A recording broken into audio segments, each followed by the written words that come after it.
Assalamualaikum and good day everyone. So for today, our topic is about eating disorder. This is the base of the work of Laura L. Mears and I am Bailani Ibrahim.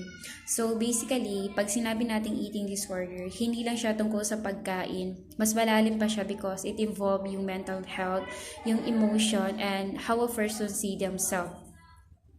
And before we start, here our objective. First, we want to understand kung ano ba talaga yung eating disorder and bakit siya considered conflicts. Then, we will differentiate yung different types like yung anorexia, bulimia, binge eating disorder, and atypical eating disorder.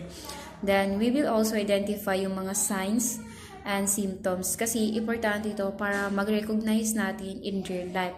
Then, we will look at the treatment, especially sa CBT, plus some case studies, and of course, yung rules of social workers. And for this slide, ano nga ba yung eating disorder? Ang eating disorder, it is a serious mental health condition. Like, ibig sabihin, hindi siya yung simpleng ayaw ko kumain or sobrang kain. Kasi mas malalim pa siya because it affect how a person thinks, feels, and see their body. For example, kahit normal naman yung katawan ng isang tao, feeling niya hindi pa rin siya okay or hindi pa rin sapat. So, makikita natin na malaking factor talaga dito yung self-worth and identity. And take note, multifactorial siya, meaning maraming causes like biological, psychological, and social factors tulad ng pressure from society or social media. Before we go deeper, let's define some key terms. Kapag sinabi nating eating behavior, ito na yung pattern ng pagkain ng isang tao. Kapag naman body image, how a person see their physical appearance, which means hindi accurate. And psychopathology, study of mental disorder. And multifactorial, ibig sabihin, maraming factor ang dahilan, hindi lang isa. So, importante ito para mas maintindihan natin yung discussion natin later. And for this slide, ang anorexia nervosa is isa siyang condition kung saan yung isang tao ay refuse to maintain a normal weight. Ibig sabihin, hindi niya pinapanatili yung tamang timbang na healthy para sa kanya. Yung refuse to maintain a normal weight. Ibig sabihin, hindi niya pinapanatili yung timbang na healthy para sa kanyang age at para sa kanyang height at age. May intense for fear of gaining weight. May tinatawag na disorder body image kung saan pakiramdam niya mataba siya kahit sobrang payat na.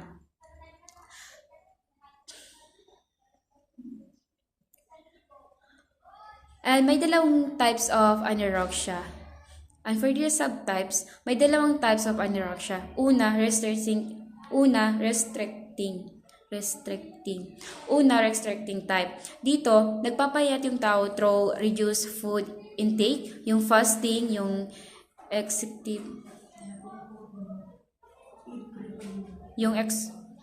fasting, yung exercise. So, ibig sabihin, wala talagang binge eating or virgin, pure restriction lang. Ibig sabihin, wala talagang binge eating or virgin, pure restriction lang.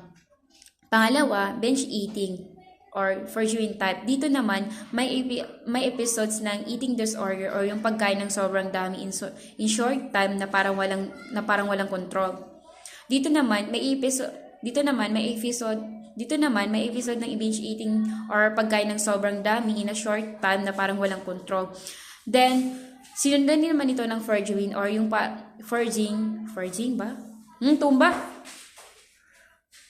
Then, sinundan naman ito ng virgin or yung parang para ilabas yung kinain tulad nung self-include vomiting, use of laxative, gamot ng nagpapadumi, use of diuretics, yung gamot naman ito nagpapaihi para mabawasan yung water weight. Ang prevalence or kung gaano kadalas mangyari ang disorder, around 0.7% of adolescents female affected, equivalent to 19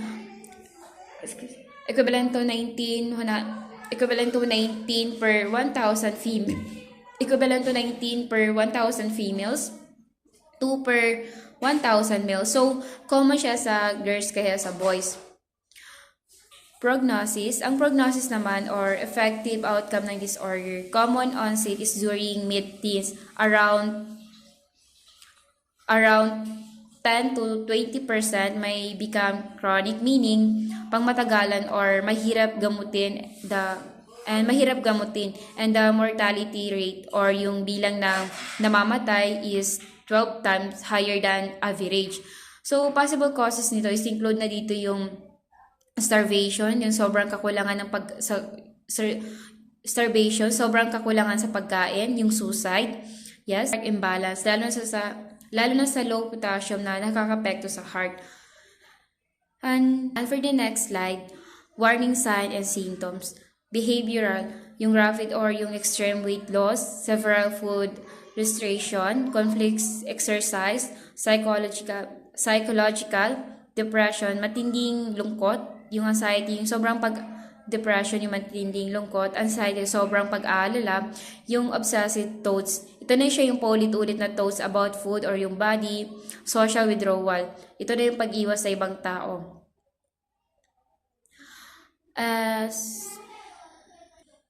And as a social worker, importante na ma-identify agad yung mga warning signs, magbigay ng emotion support. And as a social worker, importante talaga na ma-identify agad yung warning signs and magbigay ng emotional support, makipag-collaborate with the family and healthcare professional at tulungan yung mga client na magkaroon ng healthier self-image.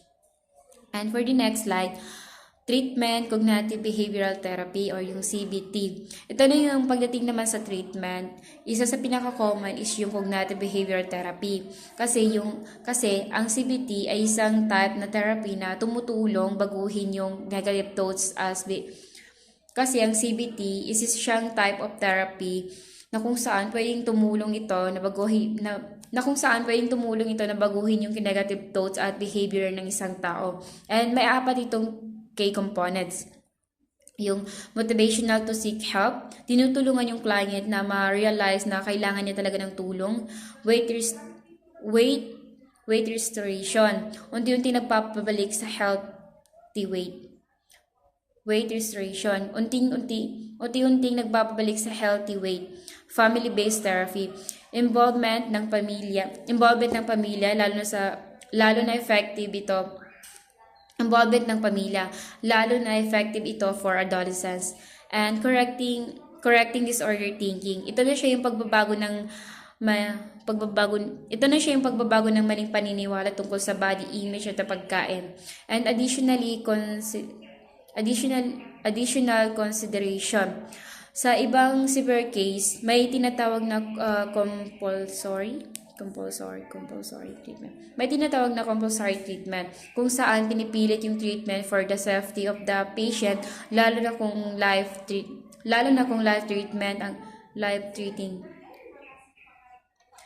kapag life-threatening na ang condition.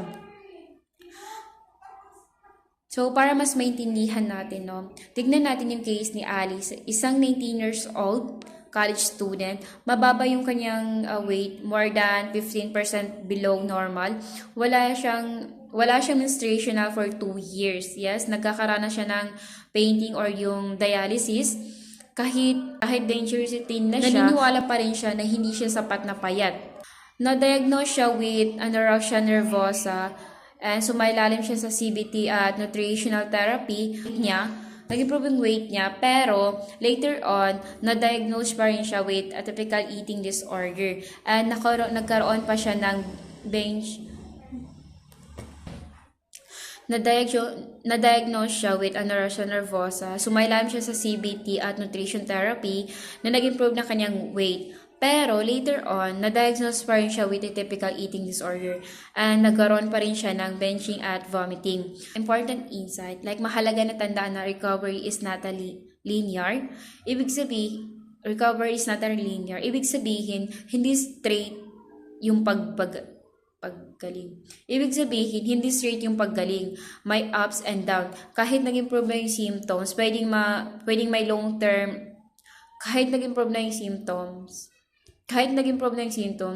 long-term effect pa rin siya. So, sa case ni Ali, nakatulong yung temporary and yung pregnancy sa improvement ng condition niya. Kasi, Because of this, nagkaroon pa rin ng long-term damage. Long-term damage. And ang lesson dito is, even if mukhang okay na ang patient, kailangan pa rin ng continuous support at monitoring dahil hindi agad yun siya nawawala yung epekto ng disorder. And bilang social worker, no, mahalaga na maintindihan natin na yung recovery is a process, like hindi lang siya event. Kailangan ng patient, yung support system at may long-term intervention para matulungan yung client na fully recovery. And for this slide, nervosa. Now, let's move on to another eating disorder, which is bulimia nervosa. So, ang bulimia nervosa, it is a condition na characterized by binge eating or yung pagkain ng sobrang dami. Sinundan naman ito ng compensatory behavior tulad nung pagsusuka, yung pagfa-fasting, or yung excessive exercise. During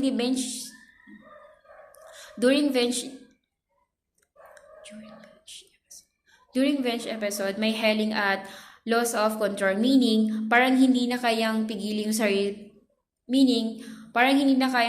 sarili sa pagkain. At unlike sa nervosa, kadalasan ang mga taong may bulimia is normal yung weight nila. And also, may dalawang subtypes ng bulimia. Foraging type, gumagamit ng self-include na pagsusuka, diuretic, and non-foraging type.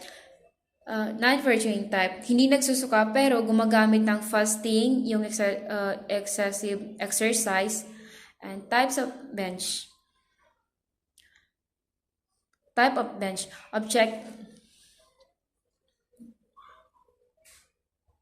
And for this, objective bench. Kumakain ng malakas na amount of food within 2 hours, may kasamang loss of control. May kasama siyang loss of control, like hindi makontrol yung pagkain. Objective bench. Kumakain ng malaking amount of food within 2 hours, may kasamang loss of control. Subjective bench. Kahit normal or maliit lang ang pagkain, feeling pa rin niya is nawawala sila ng control. And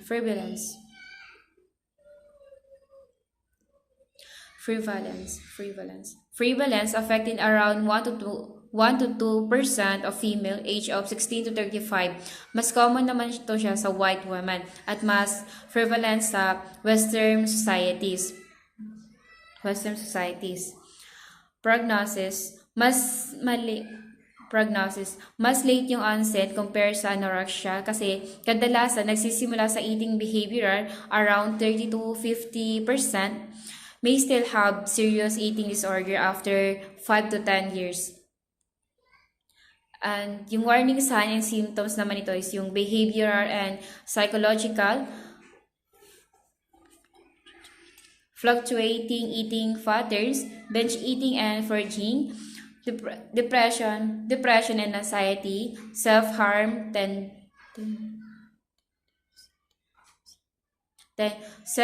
tendencies.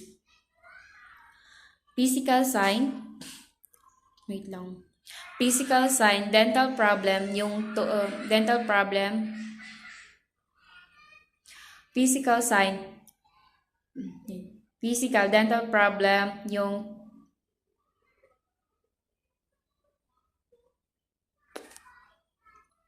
dental problem, calluses sa hand, yung chronic sore throat,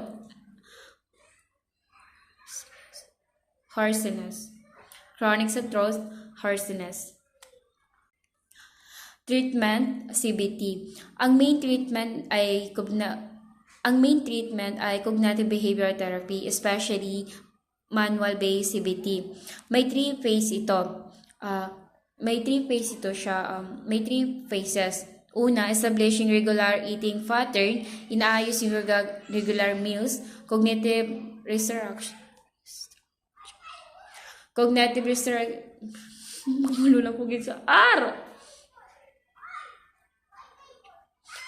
restructuring and problem solving.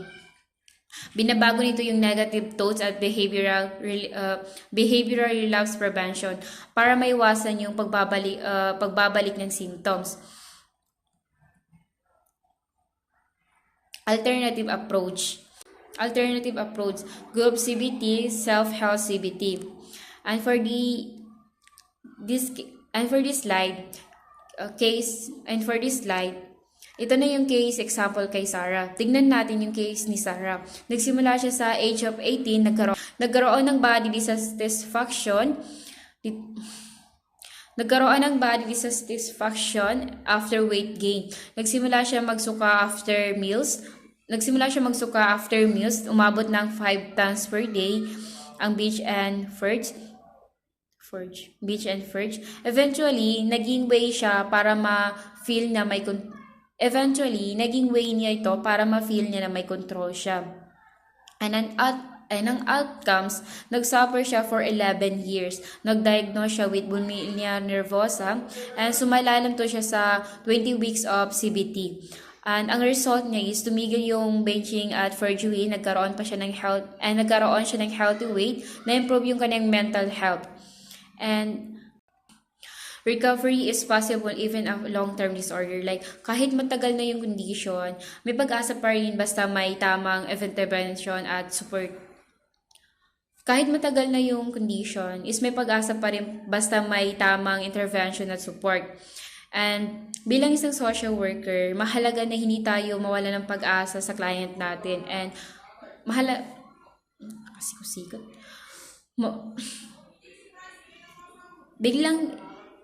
bilang isang social worker, mahalaga na hindi tayo mawala ng pag-asa sa client natin. Ang recovery ay possible kahit gaano katagal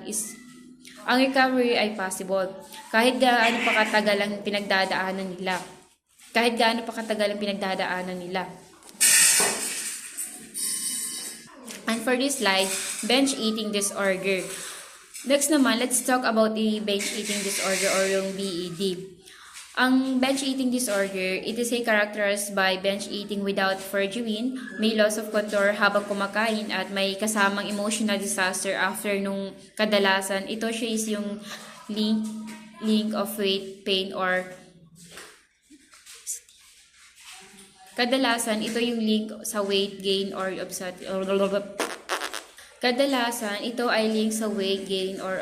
obesity. Diagnose criteria. Para ma-diagnose ang BED, ang binge episode is nangyayari ito siya at least 2 days per week for 6 months. At ang episode is associated with rapid eating, mabilis na pagkain, eating until uncontrolled full, eating kahit hindi ganun kagutom, and kumakain na mag-isa dahil sa hiya, and feeling of guilt or shame after eating. So, walang regular na fortune behavior kasi kaya ito siya distinct from bulimia nervosa. Walang regular fortune behavior kaya ito siya distinct from bulimia nervosa. Prevalence affect around 1 to 5 prevalence around 1 to 5 prevalence around 1.5 2% of the population. Occur equality among men and women, strongly associated with obesity. Prognosis, mixed outcomes, common yung partial remission, pero may ibang case na nagiging long-term or chronic. And yung warning sign and symptoms, psychological, free of occasional weight with body image, low self-esteem, poor social adjustment. For this slide, yung physical health complication related to obesity. Treatment CBT. Ang main treatment ay cognitive behavioral therapy. Adapted from bulimia nervosa, CBT, group CBT is effective. Self-help CBT is also promising. And other treatment, Marilyn behavioral weight loss treatment. Help reduce weight, pero common yung weight regain. And ang case naman ito is example kay Samuel. A 32 years old male, lifelong obesity, binge eating 3 times per week, emotional eating especially kapag nag-iisa and ginagamit ang pagkain as a coping mechanism. And ang outcome niya is underwent 18 weeks of CBT. Ang result niya is reduced bench from 3 weeks to 1 month and na-decrease yung kanyang weight and na-decrease yung kanyang wealth, improve self-esteem and so ang lesson din yung CBT help both behavior and emotional health. Atypical eating disorder, ang atypical eating disorder is hindi siya fully nagmi-meet ng criteria for anorexia or bulimia pero serious of danger pa rin. Ito pa nga yung most common eating disorder, around 50%. Treatment. CBT pa rin ang main approach. Tinutulungan kasi nito yung client na baguhin yung negative thoughts, i-normalize yung eating patterns, and ma-improve yung body image.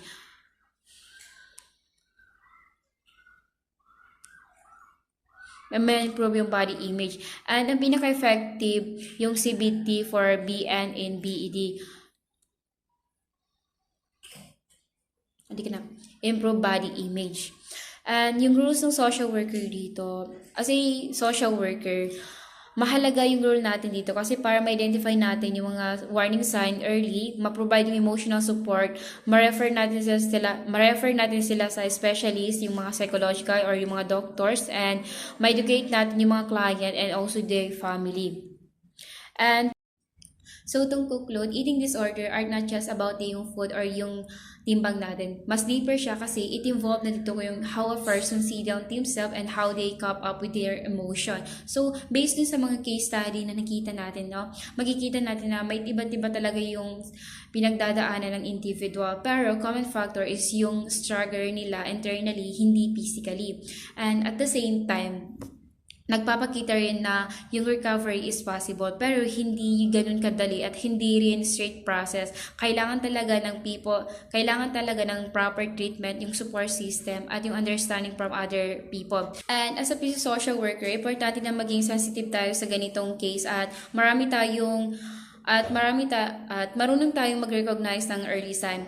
Kasi at the end of the day, early intervention can really make a big difference, not just in improving someone's health, but also in saving their life. And that's all. Thank you so much.